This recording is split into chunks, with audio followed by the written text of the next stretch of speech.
Om Om Shanti.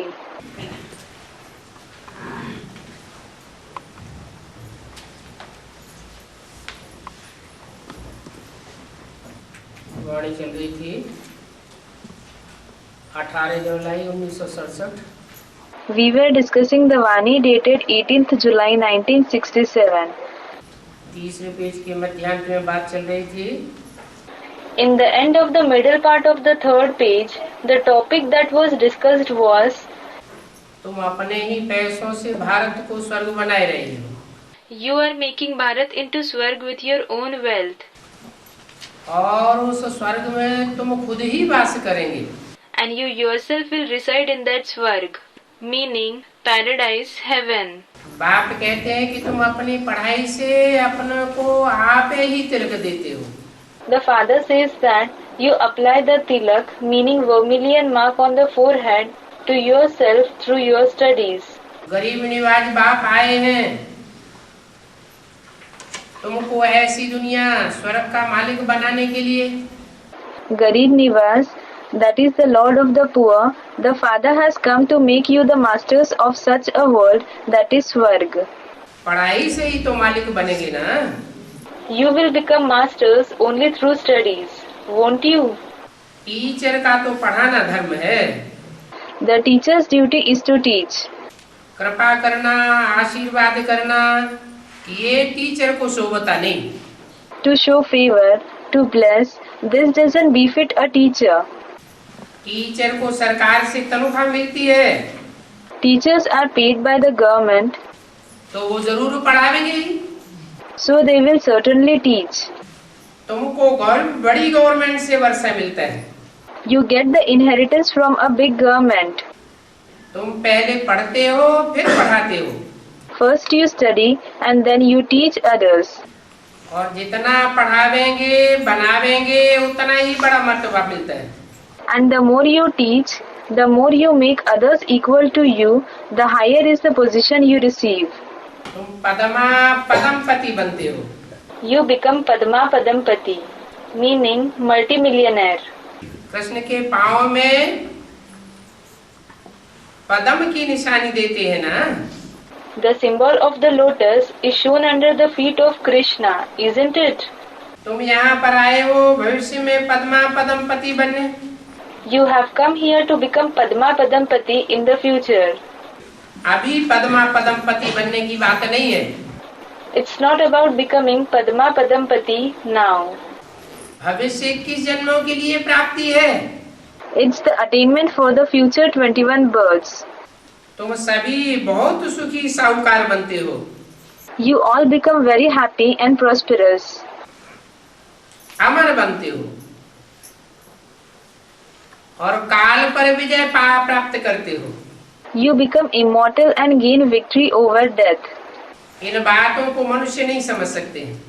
Human beings cannot understand these topics. तुम्हारी आयु भी बड़ी हो जाती है। Your lifespan increases as well. अमर बन जाते हो ना। You become immortal, don't you? उन्होंने फिर पांडवों के चित्र ही लंबे चौड़े बनाई दिए। Then they have made the very pictures of the Pandavas huge. Pandavas meaning the descendants of Pandu. वास्तव में है बुद्धि की बात, विशाल बुद्धि थे। Actually, it is about their intellect. They had a broad intellect. तो बुद्धि को बड़ा कैसे दिखावे? How can they show a broad intellect? तो उनके चित्र बड़े बनाए दिए हैं। So they have made big pictures of them in order to show that. तो लोग समझते हैं कि पांडव इतने लंबे चौड़े थे। So people think that Pandavas were so tall and sturdy. छत इतना ऊंचा पांडवों का चित्र बनाते हैं। They make the pictures of the Pandavas as high as the roof. अभी पांडव तो तुम हो। Now you are the Pandavas in reality. तो देखो भक्ति मार्ग की समझाने में और ज्ञान मार्ग की समझाने में कितना रात दिन का फर्क है। So look, there is a vast difference between the explanation given in the path of bhakti, devotion, and the explanation given in the path of knowledge. मनुष्य कोई जास्ती लंबा चौड़ा थोड़े ही होता है। A human being isn't very tall and sturdy. 6 foot का ही होता है। He is just 6 feet high. ये तो पांडवों के चित्र बहुत लंबे लंबे बनाई देते हैं। They make exceedingly tall pictures of the Pandavas. तो देखो भक्ति मार्ग में क्या क्या होता है। So look, what things happen in the path of bhakti. बाहरी दुनिया की ही भक्ति मार्ग की बात है। Is it about the path of bhakti only in the outside world? कि ब्राह्मणों की दुनिया में भी बिना सोचे समझे बड़े बड़े जो चित्र होते हैं उनको पांडव समझ लिया है। Or have they considered the huge pictures to be that of the Pandavas without thinking and understanding in the Brahmin world too? ब्राह्मणों में भी Even among the Brahmins, जो बड़े बड़े पांडव समझे जाते हैं, those who are considered as big Pandavas, basic knowledge में बड़े मान मर्तबे वाले लंबे चौड़े दिखाए हैं, have been shown to be very tall and sturdy with great honor and position in the basic knowledge. है तुम बच्चों की बात। It is about you children in reality. विशाल बुद्धि की बात है। It is about having a broad intellect. बात को गहराई से समझने और समझाने वालों की बात है। It is about those who understand the topics in depth and explain it to others. ये कितने पुराने पुराने चित्र हैं। These are such old pictures. वो तो जड़ चित्र हैं और तुम हो चैतन्य चित्र। Those are the non-living pictures and you are the living pictures. तुम कितने पुराने पाठधारी हो। You are such old actors.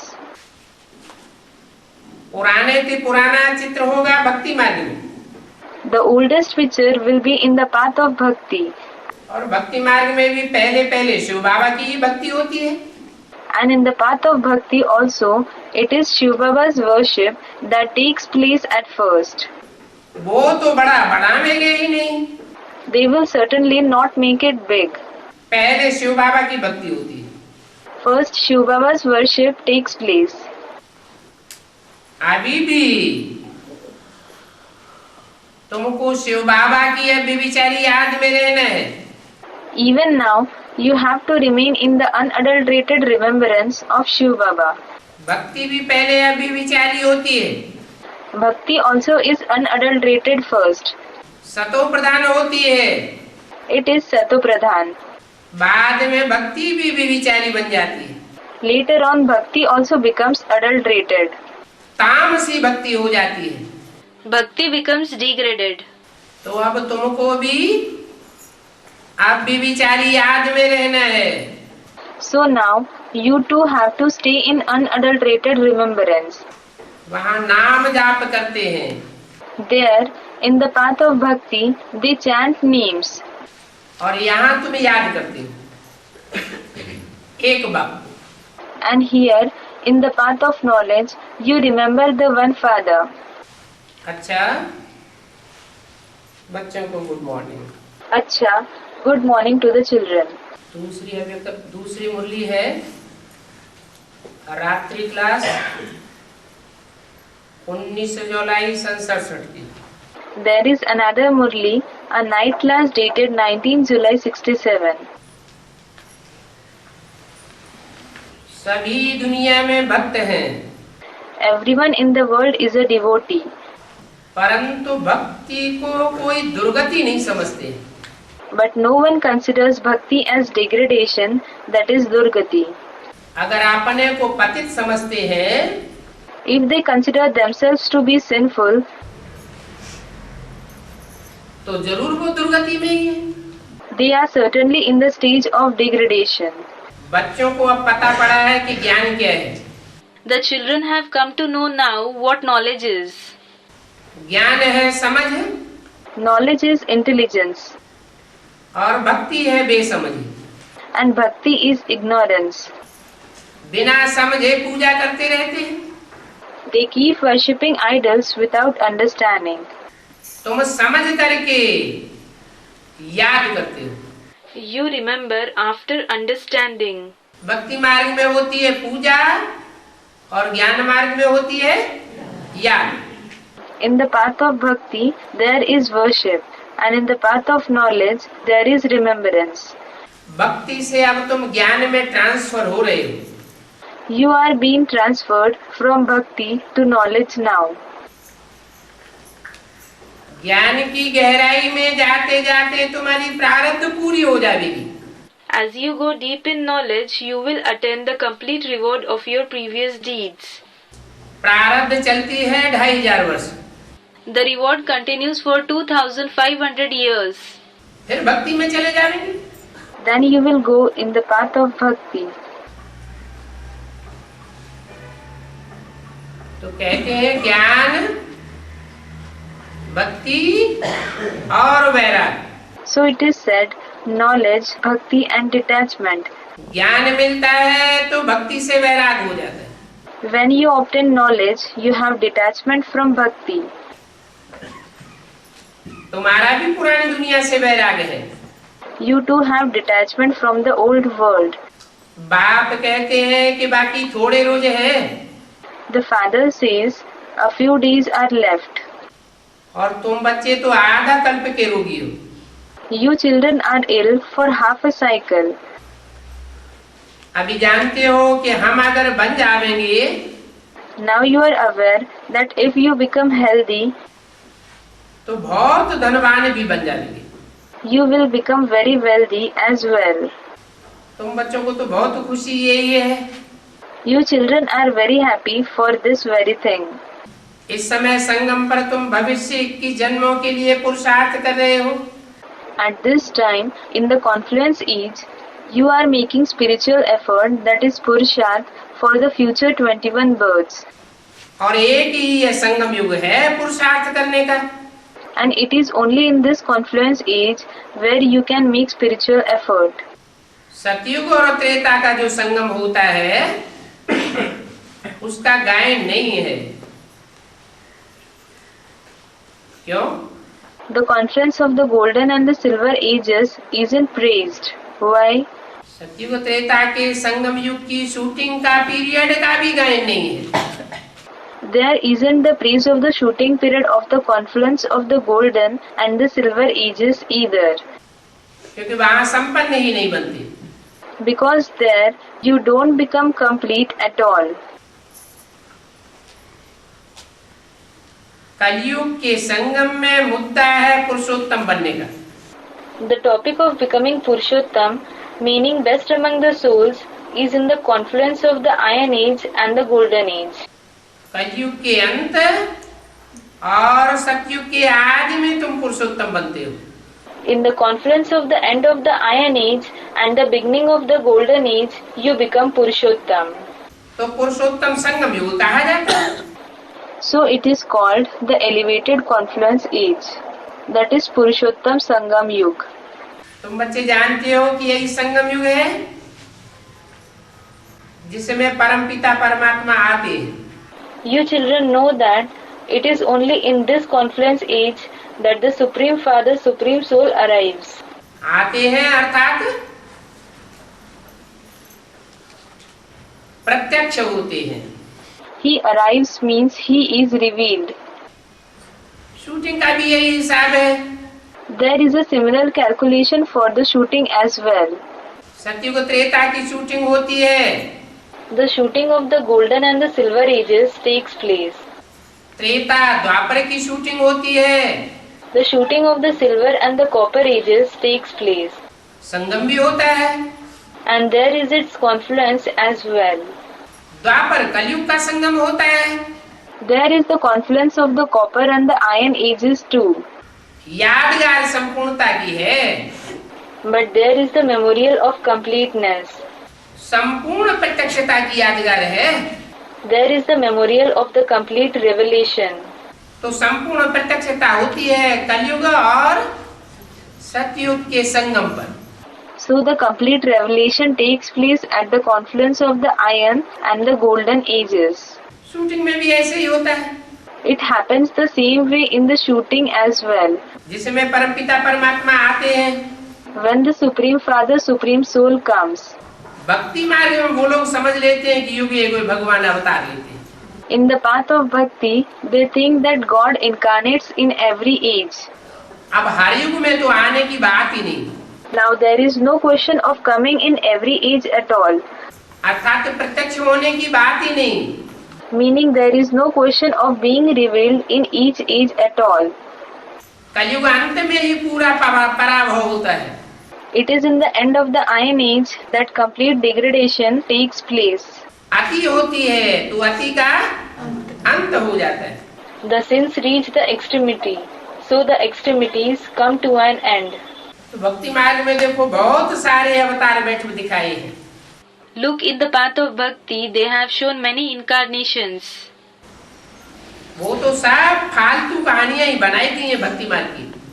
They have made all wasteful stories in the path of bhakti. कैसे कैसे भगवान के रूप प्रत्यक्ष होते रहते हैं। All kinds of forms of God are revealed. अभी तुम हो ज्ञान मार्ग में, Now you are in the path of knowledge. तुमको तो पास्ट का भी पता पड़ा है ना। You have known your past as well, haven't you?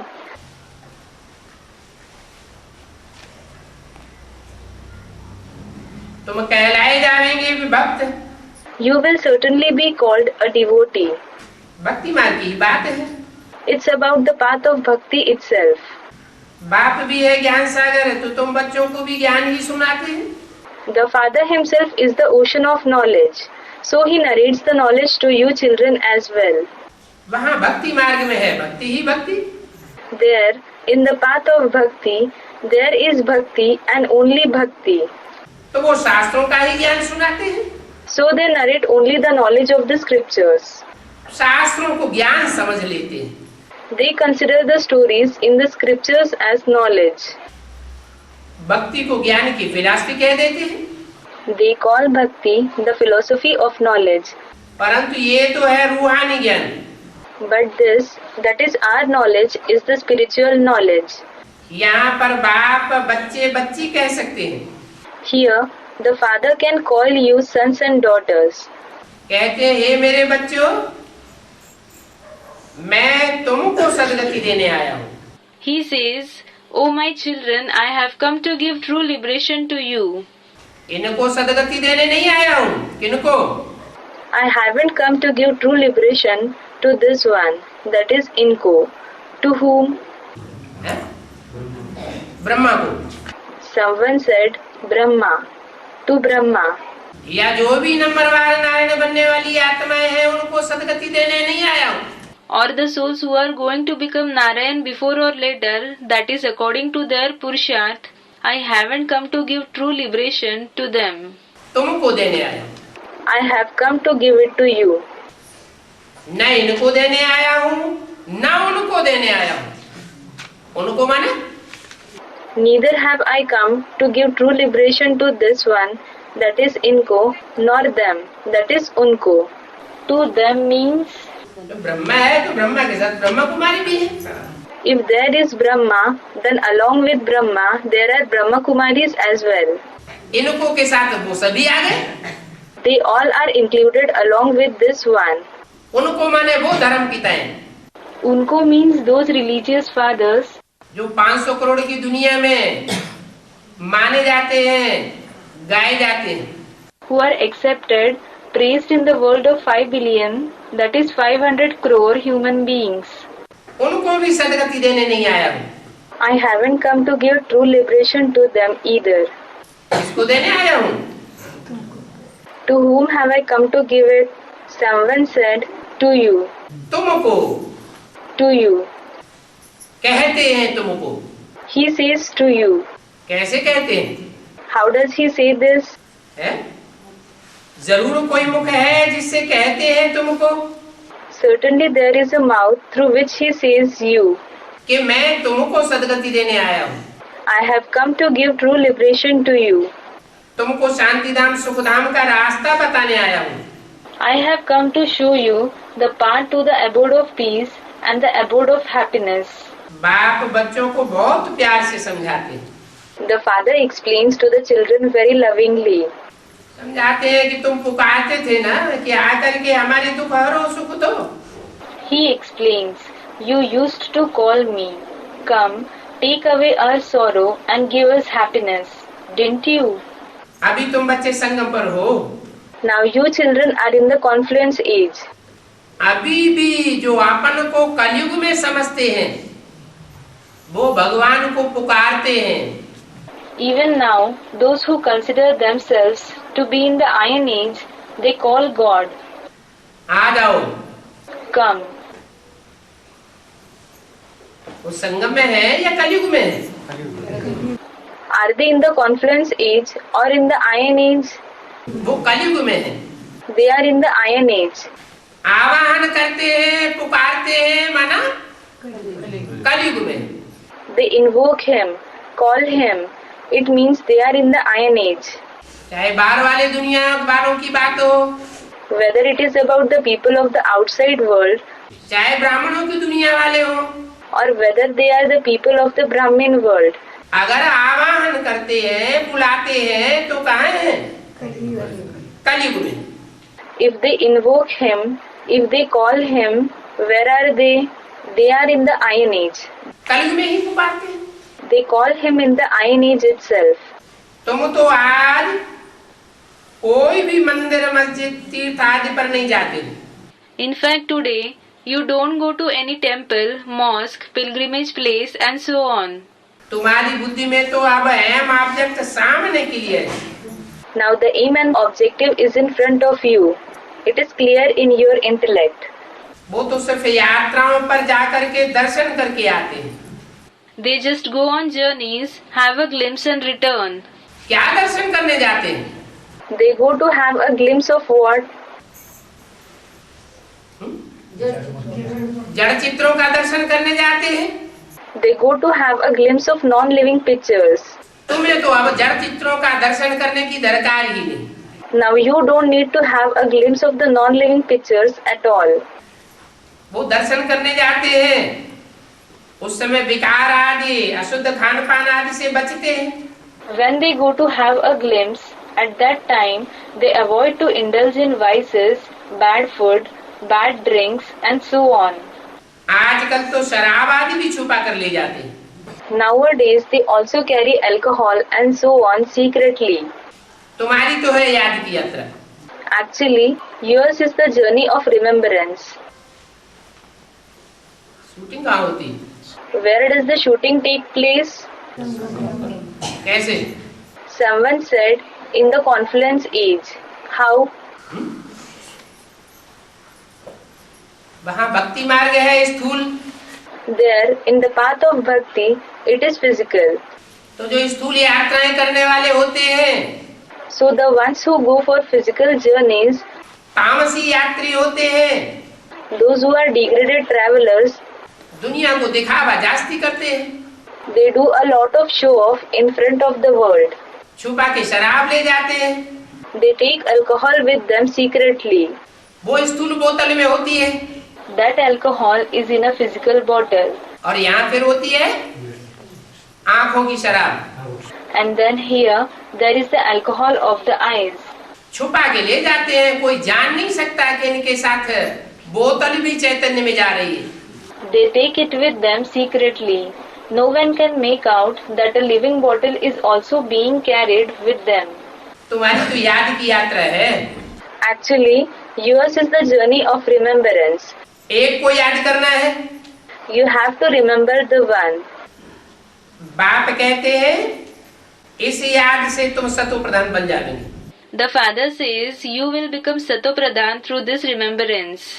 कौन सी याद से? Through which remembrance?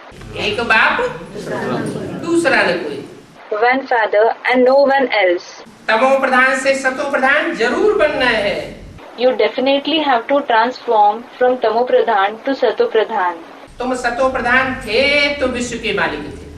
When you were Sato Pradhan, you were the masters of the world. अभी तो तुमको अपना घर भी नहीं है। Now you don't have even a house of your own. किनको? Who? किनको अपना घर नहीं है? Who don't have a house of their own? तुमको? You? अरे पांडवों को 3 पैर पृथ्वी के भी नहीं मिले। अच्छा, अरे the Pandavas didn't get even 3 feet of land. अच्छा, 3 पैर पृथ्वी के नहीं मिले, इतने बड़े महल में कैसे बैठे हुए हो? if you didn't even get 3 feet of land, how come you are sitting in such a big palace? हैं? Someone said, we are sitting physically. शरीर से बैठे? आत्मा निकल गई क्या? You are sitting physically. Has the soul gone out of the body? Someone said, the soul is also present. आत्मा भी बैठी है तो शरीर भी बैठा है। The soul is sitting as well as the body is sitting. लेकिन बोला कि पांडवों को 3 पैर पृथ्वी के नहीं मिले। But it was said that Pandavas didn't get even 3 feet of land. Pandav अर्थात पंडा बाप के बच्चे। Pandav means the children of Panda, the father. पंडा कौन है? Who is the Panda? That is guide. पंडा है शिव बाबा, जो मुकर्रर रथ में आता है। Shiv Baba is the Panda who comes in the permanent chariot. तो जिस मुकर्रर रथ में आता है उसको स्वतंत्रता पूर्वक ज्ञान सुनाने के लिए परमानेंट क्या 3 पैर पृथ्वी के मिले हैं अभी तक। So the permanent chariot in which he comes, has he found 3 feet of land permanently to narrate the knowledge freely till now? मिले हैं? Has he found it? Someone said no. अभी तक नहीं मिले। He didn't find it till now. तो जैसा बाप वैसे ही बच्चों को बनना पड़ेगा। So as is the father, the children will also have to become the same. Full beggar to full prince. They will have to become full beggar to full prince. सारी दुनिया एक और बाप के बच्चे दूसरी ओर। The entire world will be on one side and the father's children will be on the other side. तो समझो So realize this. कि कहाँ तुम विश्व के मालिक थे At some time, you were the masters of the world. और जब बाप के बनते हो तो तुमको अपना घर भी नहीं रहता, फुल बैगर बन जाते हो। And when you belong to the father, you don't have even a house of yours. You become a full beggar. जो फुल बैगर बनते जाएंगे All those who become full beggars, उनका पार्ट डिक्लेयर होता जाएगा। their part will be declared. Full beggar to full prince. They will become full beggar to full prince. तन मन धन सब तेरा। Body, mind, wealth and everything should be yours. सिर्फ कहने के लिए या प्रैक्टिकल में भी होना है? Is it just for the sake of saying, or do you have to become this, that is full beggar, in practice as well? Someone said, in practice. घबराहट तो नहीं होती है? You don't feel scared, do you? अभी तुम विश्व का मालिक बनने के लिए पुरुषार्थ कर रहे हो। Now you are making Purusharth to become the masters of the world. अपने ही तन मन धन से पुरुषार्थ करते हो। You make Purusharth with your own body, mind and wealth. कोई से भीख या डोनेशन लेने की बात नहीं है। There is no question of seeking alms or donation from anyone. कल पहले जिन्होंने वर्षा लिया है वो ही अब भी लेंगे। Those who have taken the inheritance a cycle ago, they themselves will take it now as well. सब नहीं ले सकेंगे। Not everyone will be able to take the inheritance. सब माना कौन? Everyone means who? बाप के सन्मुख बैठ करके पुरुषार्थ करने वाले भी सब वर्षा नहीं ले सकेंगे। Even among those who make Purusharth, sitting face to face with the Father, not everyone will be able to take the inheritance. भक्ति मार्ग में तो बहुत ढेर जाकर के इकट्ठे हो जाते हैं। In the path of bhakti, many people go and gather in front of a guru. क्यों? Why? क्योंकि भक्ति मार्ग में कथनी बहुत होती है। Because in the path of bhakti, there is a lot of speech. Practical में करके नहीं दिखाते। but they don't practice what they say to set an example. और ज्ञान मार्ग में And what is it in the path of knowledge? कथनी भी, तो कथनी के साथ साथ करनी भी करके दिखानी पड़े। There is the speech, and along with the speech, they will also have to perform actions according to it and prove themselves faithful to their words. ऐसे थोड़े निकलते हैं जिनकी कथनी, कहनी और करनी एक हो जाए। A few souls emerge to be like this, whose speech and actions become one. मनुष्य नहीं जानते हैं कि देवताओं को ये राज्य कैसे मिला। Human beings don't know how the deities acquired this kingdom. वो देवताएं हैं डबल सिर ताजधारी। Those deities are double crowned. कौन कौन सा double Taj? Which are the two crowns? एक तो प्योरिटी का ताज। One is the crown of purity. वो प्योरिटी का ताज भी आंखों से झलकने लगता है। The crown of purity is also reflected in the eyes. चेहरे से झलकता है। It is reflected on the face. जैसे जो भी धर्म पिता हैं उनको ताज दिखाते हैं। Just like all the religious fathers are shown to have a crown. वो कौन सा ताज है? Which is that crown? Students, purity. Purity का ताज। It is the crown of purity.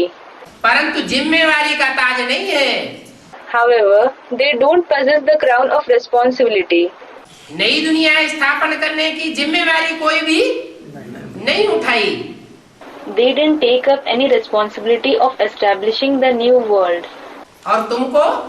And what about you? तुमको मिलता है double Taj. You get the double crown. पवित्रता धारण करने की भी जिम्मेवारी उठाते हो।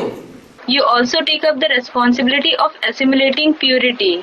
और वो भी संपूर्ण पवित्रता। That too, it is complete purity. और साथ साथ नई दुनिया की स्थापना करने की भी जिम्मेवारी उठाते हो।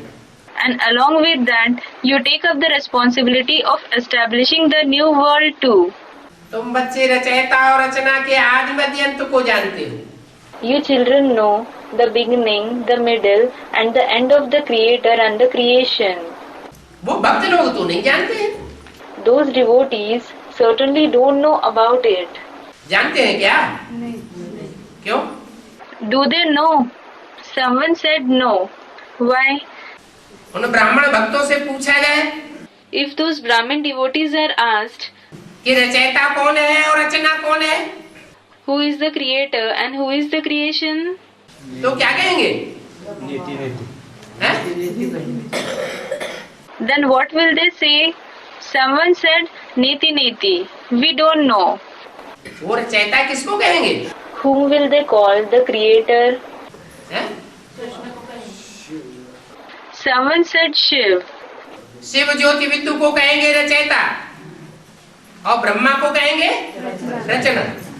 They will call Shiv the point of light, the Creator, and Brahma the creation. लेकिन ऐसे तो है नहीं। But it's certainly not like this.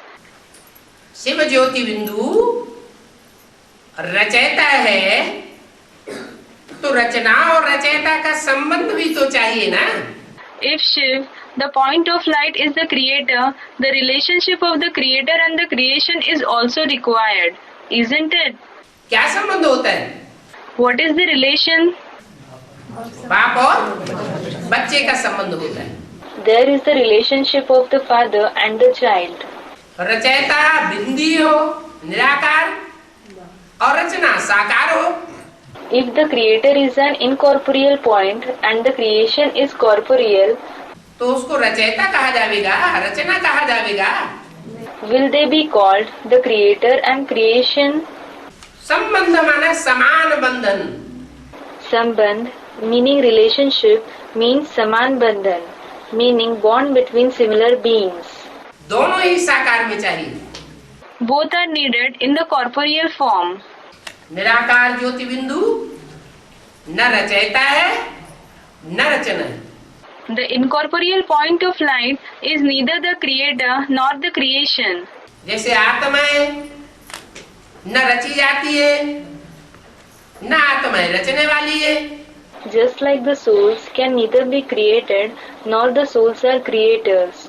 आत्मा जब शरीर में प्रवेश करती है When the soul enters the body, तो रचयिता भी बनती है और रचना भी बनती है। ऐसे ही it becomes the creator as well as the creation. Likewise, supreme soul बाप भी जब इस सृष्टि पर आते हैं तो जिस मुकर्रर रथ में प्रवेश करते हैं उसके द्वारा रचयिता बनते हैं। when the Supreme Soul Father also comes in this world, he becomes the creator through the permanent chariot in which he enters. और जिनको जिनको नंबरवार रचते हैं वो नंबरवार ब्राह्मण रचना कहे जाते हैं। And all those whom he creates numbervar, meaning one after the other, those numbervar Brahmins are called the creation. तो तुम बच्चे रचना रचयिता के आदि मध्यंत को जानते हो। So you children know the beginning, middle and end of the creation and the creator. इसमें सूक्ष्म वतन की बात नहीं है There is no question of subtle world in this. कि सूक्ष्म वतन में रचयिता है और इस साकार सृष्टि पर कोई रचना है। So that you may think that the creator is in the subtle world and there is some creation in this corporeal world. सूक्ष्म से स्थूल कैसे बन जाएगा? How will something transform from subtle to physical? अभी तुम ब्राह्मण हो साकार में At present, you are Brahmins in the corporeal form, और देवताएं सतयुग में आवेंगी। and the deities will come in the golden age. ब्राह्मण ही सो संपूर्ण बनने के बाद देवता कहे जाते हैं। The Brahmins themselves are called deities after becoming complete. शूद्र है कलयुग में, The Shudras are in the Iron Age. Shudras, a member of the fourth and the lowest division of the Indo-Aryan society. तुम ब्राह्मण संगम युग में हो, You Brahmins are in the confluence age. फिर तुम ब्राह्मण से सतयुग में देवता बनेगी। Later, you will transform from Brahmins to deities in the golden age. मनुष्यों को तो भक्ति का नशा है Human beings have the intoxication of bhakti, और तुमको ज्ञान का नशा है। and you have the intoxication of knowledge. भक्ति का नशा है, They have the intoxication of bhakti. एक का नशा है या बहुतों का नशा है? Is it the intoxication of remembering the one or of remembering many? Someone said of remembering the one. भक्ति का नशा। The intoxication of bhakti. भक्ति का नशा है अनेकों का नशा। The intoxication of bhakti is the intoxication of worshipping many. विविचारी नशा।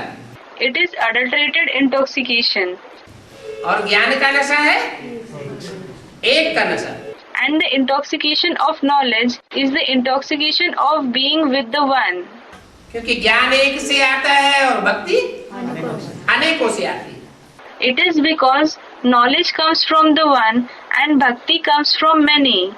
वो लोग अपनों को शास्त्रों की अथॉरिटी समझते हैं। They consider themselves to be the authority of the scriptures. Ravan के हाथ में जिसको 10 शीश होते हैं, वेद शास्त्र दिखाए जाते हैं ना।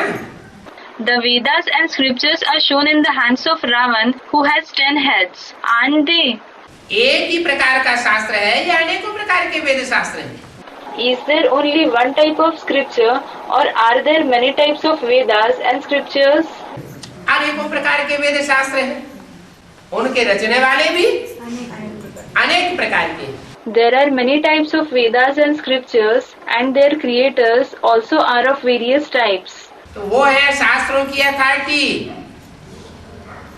और तुम हो ज्ञान की authority. So they are the authority of the scriptures and you are the authority of knowledge. ज्ञान एक से आता है, शास्त्र अनेकों से आते हैं। Knowledge comes from the one. The scriptures come from many.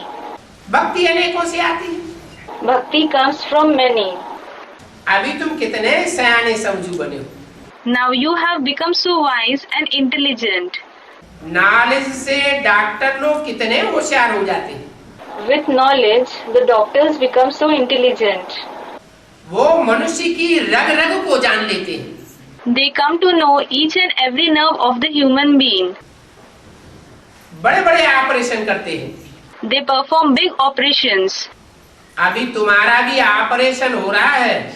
Now you are also undergoing an operation. तुम्हारे अनेक प्रकार के रोग हैं। You have several types of diseases. एक जन्म का रोग नहीं है। It's not the disease of just one birth. Someone said of the 63 births. और डॉक्टर भी एक जन्म के होते हैं, उनके रोगी भी एक जन्म के होते हैं। Also in the case of those doctors, they are the doctors for one birth and they also have patients for one birth. और तुम हो अनेक जन्म के रोगी। But you are patients for several births. वहाँ सतयुग में तो कोई भी बीमारी आदि नहीं होती। There isn't any disease and so on there in the golden age. वहाँ न जज होंगे न बैरिस्टर होंगे। There will neither be judges nor barristers there. कोई लड़ाई झगड़ा मारा मारी ही नहीं होगी। There won't be any fighting and quarreling, beating and so on at all. तो जज और बैरिस्टरों का क्या काम? Then what is the need of judges and barristers there? वो तो है ही Sukhdham. It is certainly the abode of happiness. दुनिया में कितने भवके हैं। There is so much pomp in the world. कोई वकील बन करके बैठे हैं भवके से। Some are sitting as lawyers with pomp. कोई बड़े बड़े जज बन करके बैठे हैं। Some are sitting as big judges. कितना भवका, कितना रुतबा है। They have so much pomp, so much honor. और कितने उनके फॉलोअर्स हैं। And they have so many followers. ये सब है भक्ति की बातें। All these are the topics of bhakti. भले कितना भी रुतबा हो, No matter how much they are honored, परंतु वो ग्रस्त व्यवहार में रहते पवित्र तो रह नहीं सकते। they definitely can't remain pure while living in the household life. पावन बनकर नहीं रह सकते। They can't stay pure. पतित जरूर बनते होंगे। They will certainly become impure. तुम बच्चों के पास तो युक्ति है, कमल फूल समान पवित्र रहने की।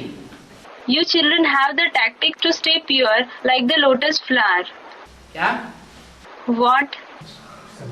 कीचड़ में रहते भी कमल फूल के समान, कीचड़ का एक अंश मात्र भी, बूंद मात्र भी तुम्हारे ऊपर प्रभाव नहीं पड़ता है। Even while staying in the mire of the household, there is no effect of even a trace, even a drop of mire on you, just like the lotus flower. प्रभाव नहीं पड़ता है तो लगाव भी नहीं होता है। When there is no effect, there is no attachment either. लगाव नहीं होता है तो बुद्धि का झुकाव भी नहीं होता है। If there is no attachment, there is no inclination of the intellect towards someone either. जब बुद्धि का झुकाव किसी और नहीं होगा, When the intellect isn't inclined towards anyone, तो एक शिव बाबा दूसरा न कोई पक्का हो जाएगा। then one Shiv Baba and no one else will become firm in the intellect. तो तुम्हारे पास ये युक्ति है। So you have this tactic. क्या? What? घर गृहस्थ की कीचड़ में रहते हुए भी सदा उपराम रहने की। The tactic of always staying detached even while staying in the mire of the household. तुम ब्रह्मा मुखवंशावली ब्राह्मण ब्राह्मणियां हो। You are Brahmins and Brahmanis, the Mukhvanshavali of Brahma. Mukhvanshavali meaning progeny born from the mouth, meaning the knowledge. तुम ही कमल फूल समान पवित्र रह सकते हो। Only you can stay pure like the lotus flower. वो बड़े बड़े मर्तबे वाले, Those ones with great honor, बड़ी बड़ी ऊंची पोजीशन वाले दुनिया में बड़े होने का दिखावा कर सकते हैं। those with big and high position can show off to the world that they are great. लेकिन तुम्हारे समान पवित्र बन करके नहीं रह सकते। But they can't stay pure like you. पावन नहीं बन सकते। they can't become pure. कमल फूल जैसा गृहस्थी फूल और कोई होता नहीं है। There is no other flower in the household like the lotus flower. वो है जड़ फूल। That is an inert flower. कौन सा? Which one? Kamal fool. The lotus flower. उसको कहते हैं king flower. It is called the king flower. उन कमल के फूलों में भी वैरायटी होती है। Among those lotus flowers as well, there is a variety.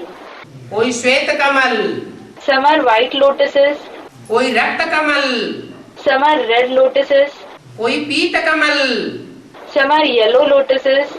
काले रंग के भी होते हैं। There are black colored ones as well. कमल में बहुत फल आदि होते हैं। There are many fruits and so on in the lotus. जड़ भी काम में आती है। Its root is also useful. उसका फल भी काम में आता है। Its fruit is also useful. उसका बीज भी काम में आता है। And its seed is useful too.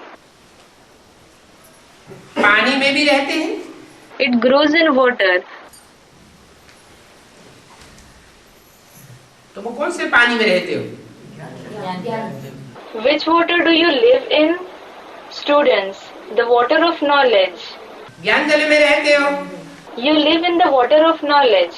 परंतु जैसे उनको स्थूल पानी टच नहीं करता है, But just like the physical water doesn't touch them, that is the lotus flowers, ऐसे ही तुमको जो ज्ञान जल है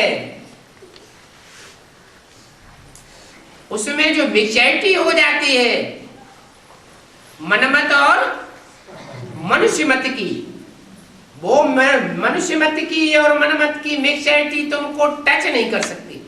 in the same way, the mixture of personal opinions and human opinions that takes place in the water of knowledge can't touch you. तो भक्ति मार्ग में शो बहुत है। So in the path of bhakti, there is lot of show, meaning showing off. Pump and show भक्ति मार्ग में बहुत है। There is a lot of pomp and show in the path of bhakti. और ज्ञान मार्ग में पंप एंड शो कुछ भी नहीं। And there is no pomp and show at all in the path of knowledge. भक्ति मार्ग में ईश्वरीय सेवा के नाम पर सेवा भी करेंगे तो पंप एंड शो की सेवा करेंगे। In the path of bhakti, even if they do service in the name of divine, that is Ishwariya service, they will do the service with pomp and show. कितना भवके से पैसा खर्च करते हैं, They spend money with so much show. कितने बड़े बड़े पंडाल लगाते हैं, They put up such big pavilions. कहाँ से पैसा आता है? From where do they get money? खुद की कमाई का एक एक बूंद लगाते हैं क्या? Do they invest each and every penny of their own earning? Someone said no.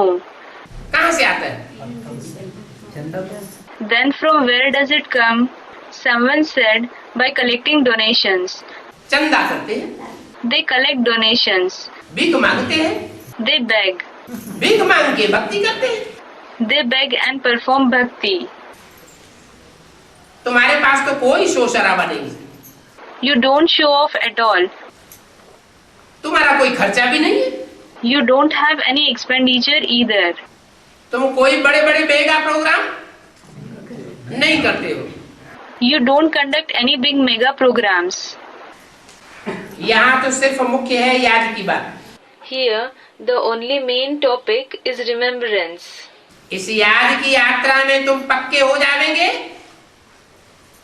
तो वाइब्रेशन के आधार पर सारा कार्य स्वतः ही संपन्न होता रहेगा।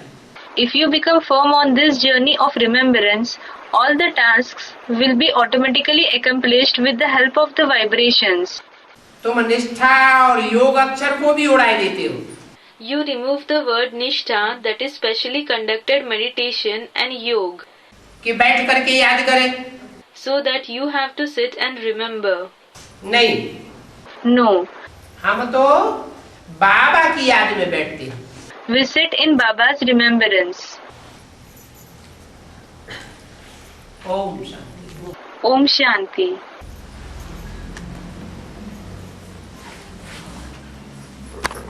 अगला रात्रि क्लास है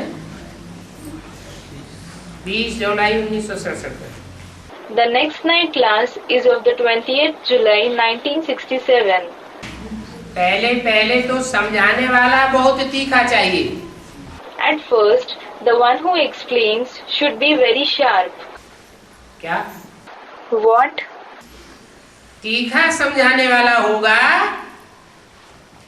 तो पकड़ करता रहेगा। If the one who explains is sharp, he will keep his intellect set by narrating the knowledge.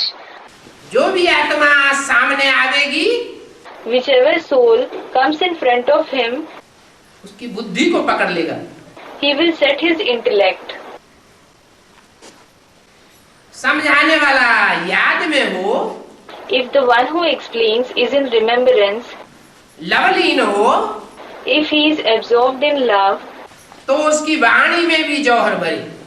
his speech will also be filled with excellence. जौहर क्यों नहीं भरता? Why isn't there excellence in the words? क्योंकि एक की याद में नहीं होते। It is because they don't remain in the remembrance of the one. चंचल बुद्धि होती है, व्यभिचारी याद होती है। The intellect is inconstant. The remembrance is adulterated. और ये जो चित्र है गीता का भगवान, And as regards this picture of God of the Gita, कौन? who is it? गीता का भगवान कृष्ण नहीं है, शिव बाबा है। Krishna isn't God of the Gita. It is Shiv Baba. ये है क्लियर पॉइंट समझाने की। This is a clear point to explain. Clear करके समझाओ। Make it clear and explain. मोटा मोटा ऊपर ऊपर समझाए देवेंगे। If it is explained in general, superficially, जैसे चित्र बनाई दिया है उन ब्राह्मणों ने, according to the picture prepared by those Brahmins, तो कुछ भी समझ में नहीं आएगा। people won't understand anything. चित्र बनाने वालों की समझ में भी नहीं आता। Those who prepare the pictures themselves don't understand, समझाने वालों की भी समझ में नहीं आता। nor do the ones who explain understand it. और दुनिया वाले तो फिर समझेंगे ही नहीं। And then the people of the outside world won't understand it at all. पहले तो समझाने वाला तीक्ष्ण बुद्धि चाहिए। At first, the one who explains should be the one with the sharp intellect. Gita का भगवान शिव कैसे है? How is Shiv, God of the Gita? Krishna क्यों नहीं है? Why isn't Krishna God of the Gita?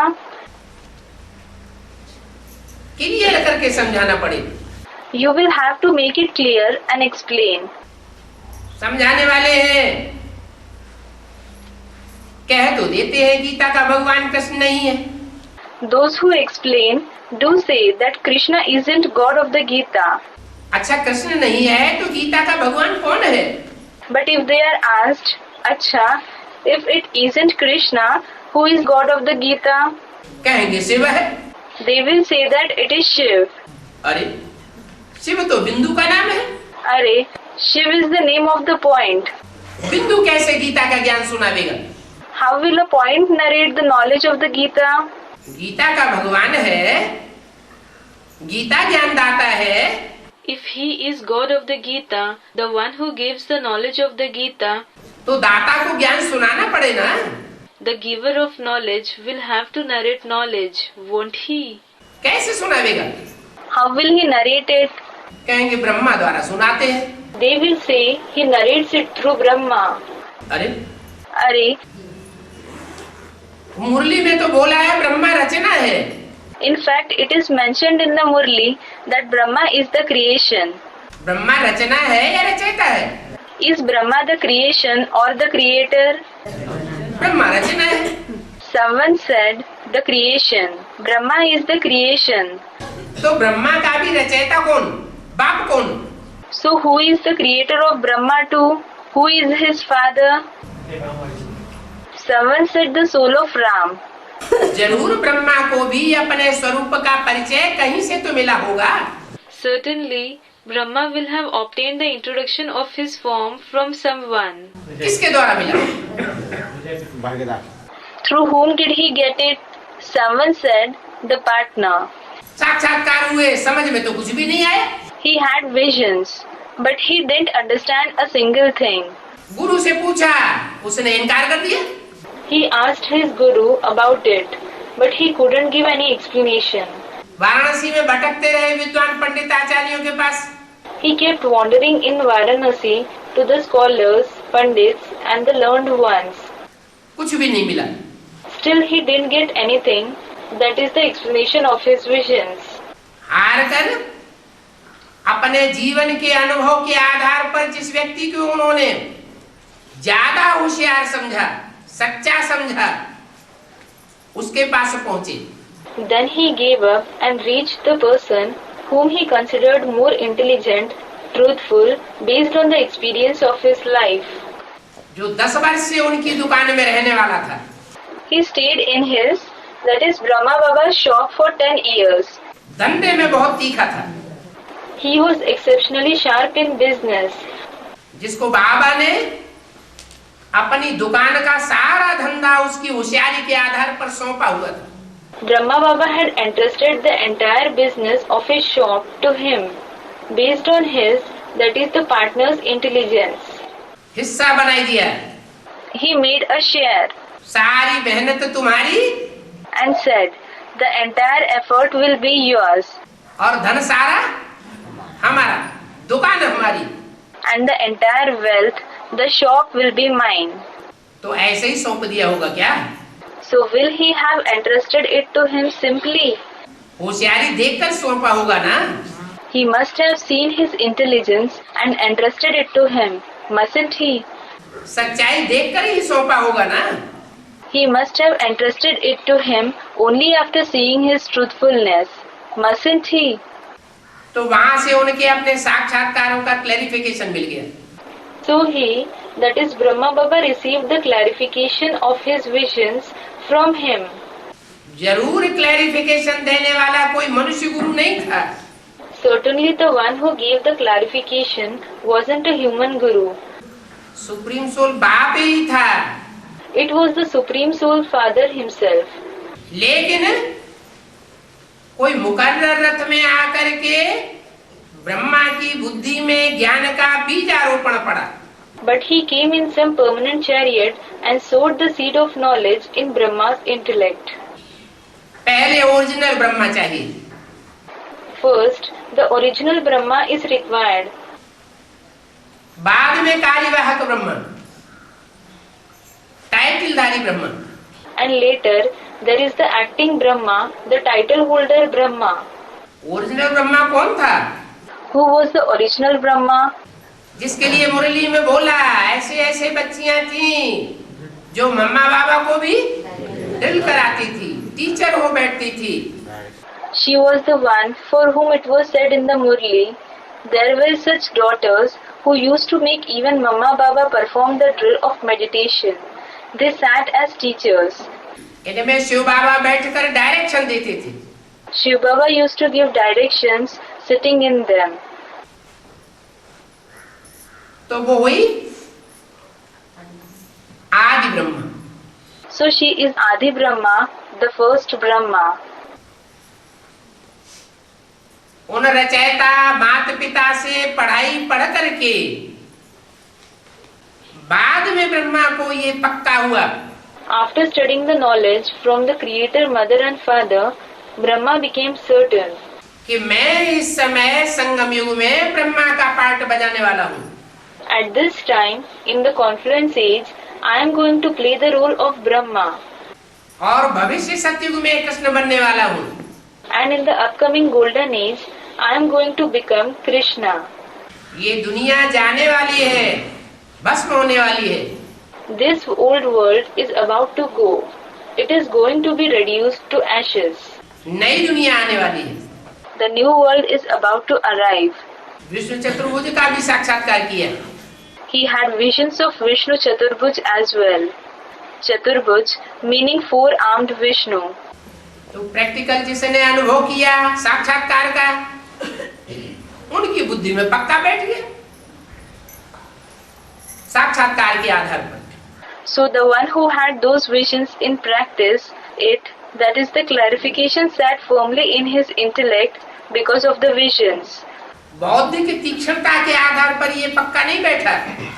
It didn't sit firmly in his intellect because of the sharpness of the intellect. 47 में In 47, जब 300-400 कन्याएं माताएं जो बंधन में आ गई थी, when 300 to 400 maidens and mothers came in bondage, Hindustan Pakistan का अचानक लड़ाई झगड़ा शुरू हुआ, मारा मारी, खून खराबा शुरू हुआ. there was a sudden onset of fighting and quarreling between Hindustan and Pakistan. Killing and bloodshed began. तो कन्याएं माताएं सब भाग खड़ी हुई. Then all the maidens and mothers ran away from their homes. और कराची में उसी बंगले में पहुंच गई जहां ब्रह्मा बाबा जाकर पहले से बैठे हुए थे. And reached the same bungalow in Karachi where Brahma Baba had already gone and was staying there. बस बाबा को नशा चढ़ गया. That's all. Brahma Baba became intoxicated. उनके मुख से वाणी चलने लग पड़ी. Vanis, that is Murli, started to be narrated from his mouth. हिम्मते बच्चे मददे बाप बन गया. The child showed courage and the father became the helper. Karachi से मुरली निकलती चली आई है. The Murlis have started since the days in Karachi. Karachi से लेकर 68 तक मुरली चलती रही. From the days in Karachi, the Murlis continued to be narrated till 68. कितने साल चली? For how many years did it continue? 21 साल वाणी चलती रही. The Vanis were narrated for 21 years. Karachi में उसकी कापियां नहीं निकाली जाती थी, In Karachi, its copies weren't printed क्योंकि अंदर के बच्चों को ही सुनना सुनाना होता था. because it was narrated to and heard by only the children inside. Mount Abu में आने के बाद After going to Mount Abu, बच्चों को ऑल इंडिया में ईश्वरीय सेवा के लिए ट्रांसफर किया गया. the children were transferred at different places in all India for divine, that is Ishwariya service. तब से उसकी कापियां निकलना शुरू हुई. It is from then that its copies started to be printed. तो 50-51 से लेकर के 1968 तक 18 वर्ष लगातार So from 50-51 to 1968, for 18 years in a succession, वो गीता ज्ञान सुनाया जाता रहा. that knowledge of the Gita was narrated. परंतु उसे गीता ज्ञान अमृत नहीं कहा जा सकता. But it can't be called the nectar of the knowledge of the Gita, that is Gita Gyanamrit. क्यों नहीं कहा जा सकता? Why can't it be called so? क्योंकि जो कुछ भी शिव बाप ने सुनाया ब्रह्मा के मुख से, Because whatever the Father Shiv narrated through Brahma's mouth, वो ब्रह्मा की समझ से बाहर था. it was beyond Brahma's capacity of understanding. सुनाने वाला मुख ब्रह्मा का ही था, The mouth which narrated the Vani was of Brahma himself. लेकिन ब्रह्मा को टाइटल क्या दे दिया? But what title was given to Brahma? ये ब्रह्मा जैसे बेबी है. This Brahma is like a baby.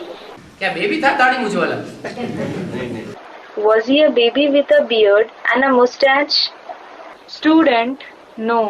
Baby तो नहीं था. He certainly was not a baby. अर्थात बुद्धि से बेबी बुद्धि जैसा था. That means he had a baby, that is childlike intellect. जितना शिव बाप ने सुना दिया उतना सुन लिया. Whatever the Father Shiv narrated, he just listened to that much. उसके अर्थ की गहराई का उनको कोई पता ही नहीं. He didn't know the depth of its meanings at all. इसलिए बताया For this reason it was said that कि ब्रह्मा कहो कृष्ण कहो, whether you call him Brahma or Krishna, बात एक ही है. it is the same thing. Krishna की आत्मा अंतिम जन्म में ब्रह्मा का नाम रूप धारण करती है। Krishna's soul takes on the name and form of Brahma in his last birth. वो ब्रह्मा रचना है लेकिन रचयिता नहीं है। That Brahma is the creation, but he isn't the creator. उस ब्रह्मा को भी रचने वाला रचयिता साकार में कोई दूसरा था। There was someone else in the corporeal form who created that Brahma too, जिसको ब्रह्मा ने भी भुलाई दिया, who was forgotten by Brahma as well. क्योंकि 63 जन्म की रग पड़ी हुई है उस आत्मा की बुद्धि में। It is because it is fixed in the intellect of that soul for 63 births कि गीता का भगवान कौन? that God of the Gita is who? Someone said me, Krishna. Krishna. मैं ही कृष्ण की सोल हूँ। He thinks I myself am Krishna's soul, और बाप को भुलाई दिया। and he forgot the father.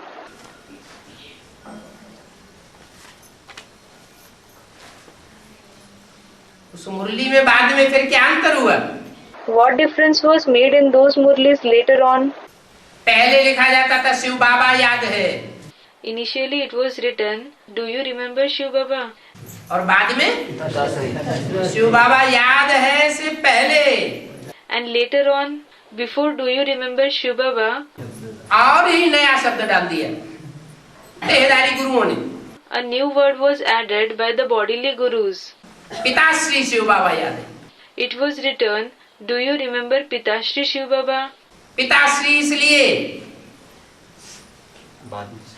कि वो श्रेष्ठ पिता बाद में बनने वाला है। It was written Pitashri because he is going to become an elevated father later on. अभी नहीं, Not now.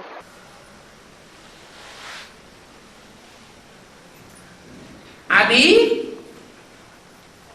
पिताश्री शब्द डालने से ये साबित हो गया Now by adding the word Pitashri, it was proved कि शिव बाबा पिताश्री है।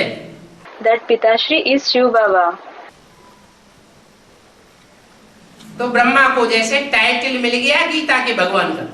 So it is as if Brahma received the title of God of the Gita. साकार में ब्रह्मा कुमारियां गीता का भगवान किसे मानती हैं?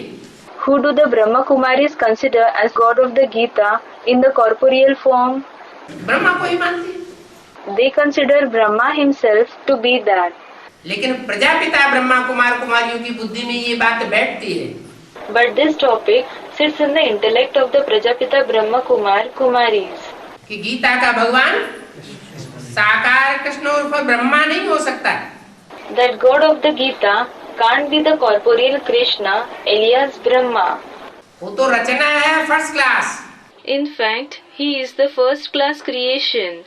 और उसका रचयिता है यज्ञ के आगे वाला वो व्यक्तित्व And his creator is that personality of the beginning of the yajna जिसके द्वारा ज्ञान का बीजारोपण पड़ा ब्राह्मणों की यज्ञ में। through whom the seed of knowledge was sown in the yajna of the Brahmins. Brahma की बुद्धि में भी बैठा It also sat in the intellect of Brahma. कि मेरा पार्ट ये है, This is my part. मैं पहला पत्ता हूँ सृष्टि का। I am the first leaf of the world. परंतु पत्ते की बुद्धि में ये नहीं रहता But this doesn't remain in the intellect of the leaf. कि मेरा बीज कौन है। Who his seed is. बीज माना बाप। Seed means the father. इसलिए मुरली में ही मम्मा बाबा के शरीर छोड़ने से कुछ पहले ही शिव बाप ने ये क्लियर कर दिया This is why, just before Mamma Baba left their body, the father Shiv made it clear in the Murli itself कि ब्रह्मा कुमारी ईश्वरीय विश्वविद्यालय जो नाम डाला गया है वो रॉन्ग है। that the name Brahma Kumari's Ishwariya Vishwavidyalaya that has been given is wrong. क्यों रॉन्ग है? Why is it wrong? क्योंकि वास्तव में इस संस्था का फाउंडर ब्रह्मा नहीं है। It is because In reality, the founder of this organization isn't Brahma. Founder कौन है? Who is the founder? Someone said, Prajapita.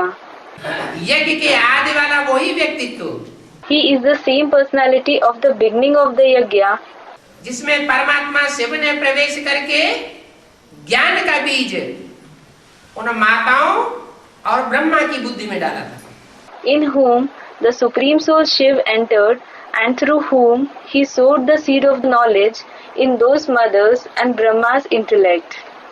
इसलिए तुम बच्चों को ब्रह्मा कुमार कुमारी अपने को नहीं लिखना चाहिए। For this reason, you children shouldn't write Brahma Kumar Kumaris for yourself. क्या लिखना चाहिए? प्रजापिता ब्रह्मा कुमार कुमारी। What should you write? Someone said, Prajapita. Prajapita Brahma Kumar Kumari. परंतु शिव बाप की वाणी को ब्रह्मा ही नहीं समझ सके, But when Brahma himself was unable to understand the Vani, meaning teachings of the Father Shiv, तो ब्रह्मा कुमार कुमारी कैसे समझेंगे? how will the Brahma Kumar Kumaris understand it? आज तक भी अपने नाम के आगे कौन सा टाइटल लगाते हैं? Even today, what title do they add before their name? Brahma Kumar, अम्मा Kumar. Brahma Kumar. That is Amma Kumar, son of the mother. जैसे बाप का अभी भी पता नहीं, As if they don't know about their father even now. और तुम बच्चों को तो पता है। But you children certainly know. क्या पता है? What do you know? कि हम अकेले अम्मा के बच्चे नहीं हैं, हम माँ और बाप दोनों के बच्चे हैं। We aren't the children of the mother alone. We are the children of both, the mother and the father. हमारा बाप चला नहीं गया, Our father hasn't departed. अभी भी इस सृष्टि पर मौजूद है। He is present in this world even now. आज में भी था, He was present in the beginning, अभी भी है और अंत तक भी मौजूद रहेगा। as well as He is present now, and He will exist till the end too. हम अमरनाथ बाप के अमर बच्चे। We are the Amar, that is immortal children of the Amarnath Father. Amarnath meaning the Lord of the immortal ones. तो तुम जानते हो So you know कि झाड़ और गोला ये भी मुख्य चित्र है। that the Kalpa tree and the world drama wheel are also important pictures. सीढ़ी भी मुख्य चित्र है। The ladder is an important picture as well. इन चित्रों में भी सबसे मुख्य चित्र है जो बुद्धि में बैठाना है, गीता का भगवान। Even among these pictures, the most important picture that should be fixed in the intellect is the picture of God of the Gita. Shiv और शंकर की भेंट भी होनी चाहिए, There should also be a comparison between Shiv and Shankar. वो भी चित्र चाहिए। That picture is also required. ये शिव है, ये शंकर है। It should show this is Shiv and this is Shankar. क्या अंतर दिखावेंगे? What difference will you show? Shiv है निराकार ज्योति बिंदु का नाम, Shiv is the name of the incorporeal point of light. और शंकर है आकारी स्टेज में रहने वाले देवता का नाम। And Shankar is the name of the deity who stays in the Akari, that is subtle stage. आकारी स्टेज अर्थात मनन चिंतन मंथन की stage. Akari stage means the stage of thinking and churning. Shiv रचयिता है, किस रूप में? Shiv is the creator. In which form? और शंकर रचना है। And Shankar is the creation. Brahma Vishnu Shankar भी क्या है? रचना है। किसकी रचना है? What are Brahma, Vishnu and Shankar as well? They are creation. Whose creation are they? Someone said the Father Shiv. Shiv बाप की रचना। शिव बाप ज्योति बिंदु है या साकार? They are the creation of the Father Shiv. Is the Father Shiv a point of light or is he corporeal? Someone said corporeal. Someone said something. गड़बड़ा गई। You became confused.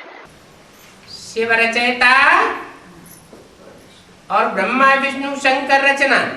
Shiv is the creator and Brahma, Vishnu, Shankar are his creation. रचना को हाथ पांव नाक आंख कान दिखाए गए हैं। The creations have been shown with hands, legs, nose, eyes and ears. और शिव रचयिता को हाथ पांव नाक आंख कान नहीं दिखाए गए। क्या मतलब हुआ? But Shiv, the creator, isn't shown with hands, legs, nose, eyes and ears. What does this mean? निराकारी माने सिर्फ बिंदु नहीं दिखाया है। Incorporeal means he isn't shown only as the point. क्या दिखाया है? How is he shown? Someone said in the corporeal form. लिंगाकार दिखाया गया। He is shown in the shape of a ling, that is oblong shape. लिंग माना साकार तो है, Ling means he is certainly corporeal, लेकिन इंद्रियों का जैसे भान नहीं है। but it is as if he, that is the chariot, is unaware of the indriya. Indriya meaning parts of the body used to perform actions and the organs of the senses. वो निराकार शिव इस सृष्टि में साकार में आकर के That incorporeal Shiv comes in this world in the corporeal form practical में अकर्ता भोक्ता का पाठ बजाता है। and plays the part of being Akarta and Abhokta in practice. Akarta meaning the one who is beyond the effect of karma. Abhokta meaning the one who does not seek pleasures. भोगते हुए भी जैसे न भोगने वाला। He is the one who doesn't experience pleasures even while experiencing them. देखते हुए भी जैसे न देखने वाला। The one who doesn't see even while seeing. सारे संसार में अपने प्रति फैलाई गई ग्लानि को सुनते हुए भी जैसे न सुनने वाला। The one who doesn't listen even while listening to the defamation spread against him in the entire world. इस रूप में रचयिता है। He is the creator in this form. बाकी ऐसे नहीं कि ज्योति बिंदु रचयिता है। Otherwise, it's not that the point of light is the creator. Shiv अकेला नहीं आता है। Shiv doesn't come alone. किसके साथ आता है? With whom does he come? Students, with the three murtis. तीन मूर्तियों के साथ आता है। He comes with the three murtis, that is personalities. एक मूर्ति भी नहीं, दो मूर्ति भी नहीं, Not just one murti, not just two murtis. आदि में तीनों मूर्तियां मौजूद थी। In the beginning, all the three murtis were present. तो शिव शंकर की भेंट भी होना चाहिए। So there should also be a comparison between Shiv and Shankar. Shankar रचना है तो जरूर रचयिता को याद करता होगा। Shankar is the creation, so he will certainly be remembering the creator. Shiv Shankar में खास अंतर क्या है? What is the main difference between Shiv and Shankar? Shiv तो ज्योति बिंदु स्वरूप है Shiv is in the form of the point of light. और Shankar And what about Shankar? Someone said he is corporeal. Shankar को चित्र में सदैव याद में बैठा हुआ दिखाया जाता है। किसकी याद करता है? Shankar is always shown in the pictures to be sitting in remembrance. Whom does he remember? Students, Shiv. जरूर कोई उससे ऊंचा है, उसी को याद करता होगा ना। Certainly there is someone higher than him.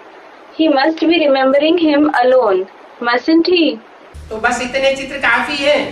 So only these many pictures are enough. मुख्य मुख्य चित्र हो और राम राज्य रावण राज्य का भी चित्र हो। There should be the main pictures and there should be the picture of Ram Rajya, the kingdom of Ram, and Ravan Rajya, the kingdom of Ravan as well. चित्रों पर अच्छी रीति समझाना चाहिए। The pictures should be explained properly. भक्ति मार्ग के गुरु लोग जो कि भारतवासियों को डुबोते हैं, The gurus of the path of bhakti who drown the residents of India, that is Bharatvasis, उनसे भारतवासियों को छुड़वाना चाहिए। You should rescue the Bharatvasis from them. तुम अच्छी रीति समझाओ। Explain properly. तो फिर वो आप ही तुम्हारे लिए सेंटर खोलेंगे। Then they will open a center for you on their own. समझाने वालों का योग न होने से सर्विस जमती नहीं है। The service doesn't bring result if the ones who explain the pictures aren't in yoga, that is remembrance. बाबा को तो ऐसा ही दिखाई देता है It appears just like this to Baba, कि बच्चे अभी योग युक्त नहीं हैं। that the children aren't full of the power of yoga now. बच्चे बड़े अच्छे चाहिए। Very good children are required. उस अच्छाई में याद की यात्रा ही मुख्य है। For that goodness, the journey of remembrance alone is the main thing. Complete याद की यात्रा में विकर्म नहीं होते हैं। In the complete journey of remembrance, wrong actions aren't performed. ये आंखें बहुत धोखा देने वाली है। These eyes deceive a lot. बल कोई महारथी भी है तो भी कहेंगे number 1। Though someone is a Maharathi, meaning a great warrior, he will be said to be number-wise, that is of a specific rank according to their spiritual effort. फिर ऐसा भी नहीं है कि कोई इसी समय संपूर्ण बन चुका है, नहीं। And it isn't that someone has become complete at this very time. No. संपूर्ण कर्मातीत बन जावे, If someone becomes completely karmatit, meaning the stage beyond the karma, फिर तो ये शरीर ही नहीं रहेगा। this body itself won't exist. क्या होगा शरीर का? What will happen to the body? उड़ जाएगा का? Will it fly away? हैं? Someone said there won't be consciousness. शरीर नहीं रहेगा माना शरीर का अटैचमेंट संपूर्ण खलास हो जाएगा। The body won't exist. It means the attachment for the body will be completely removed. निराकारी, निर्विकारी, आत्मा निरहंकारी का अनुभव होने लगेगा। The soul will experience being incorporeal, voiceless and egoless. देह का भान खत्म हो जाएगा।